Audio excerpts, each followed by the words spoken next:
Rohtak PGI में corona मरीजों की सेवा में लगी स्टाफ नर्सों की अनसुनी कहानी। कोरोना वार्ड में 7 दिन की ड्यूटी के बाद रहना पड़ता है 2 हफ्ते क्वारंटाइन। घर की आती है याद, वीडियो कॉल से कर रहे परिजनों से बात।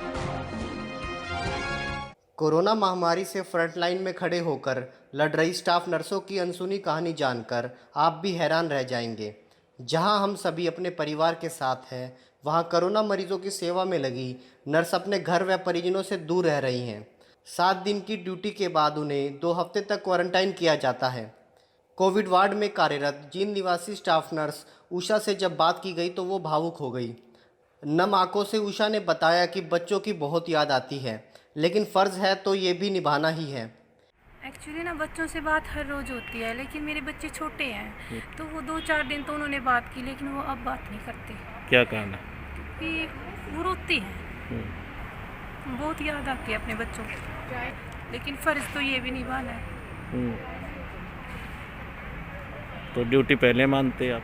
हाँ, फर्स्ट ड्यूटी देन फैमिली। अपनी मदर इन लॉ से बात करती हूँ, अपने हस्बैंड से बात करती हूँ, वो बहुत अच्छे हैं, बहुत कोऑपरेटिव हैं। और मेरी मदर इन लॉ तो मतलब मुझे अपनी रियल मदर की भी कभी याद नहीं आती। मेरी जो मदर इन लॉ है बहुत ही अच्छे हैं। वो बच्चों को भी संभालते हैं, घर भी संभाले हैं, सब वही कर रहे हैं इस टाइम तो। इसी तरह की बात नर्स मीनाक्षी व गीता ने भी कही। उनके अनुसार मुश्किल के इस समय में परिवार का बहुत साथ मिल रहा है। घर की याद आती है, लेकिन कोरोना मरीजों की सेवा भी ज़रूरी है। बच्चों से बात होती है, हालचाल पूछा जाता है, ठीक है, अच्छे हैं, प्रशासन ने अच्छा इंतज़ाम कर रखा है, हमारी अथॉरिटी ने भी बहुत अच्छा इंतज़ाम कर रखा है, उसके लिए मैं थैंक यू कहूँगी। और माहौल की बात, वो माहौल हमारे से शुरू होता है और हमारे से ही ख़त्म होता है। हम अगर चाहें तो माहौल अच्छा बनाएं और चाहे तो हम गंदा भी बना सकते हैं। माहौल वहाँ का बहुत अच्छा है।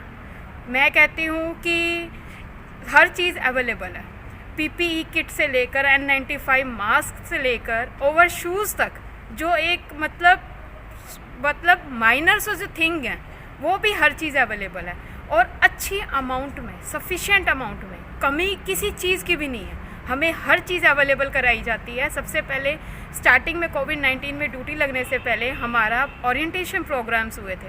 हमें डॉनिंग और डॉफिंग 2 प्रोसेस होते हैं। किट कैसे डाली जाती है और किट किस तरीके से उतारी जाती है, ये भी सभी स्टेप्स होते हैं। क्योंकि अगर एक पीपीई किट वाला पर्सन है, जो भी नर्सिंग प्रैक्टिशनर है, अगर वो अच्छे से डॉफिंग करेगा तो उसके रिस्क ऑफ चांसेस हैं जो इन्फेक्शन के, वो 99.9% बहुत कम हो जाते हैं।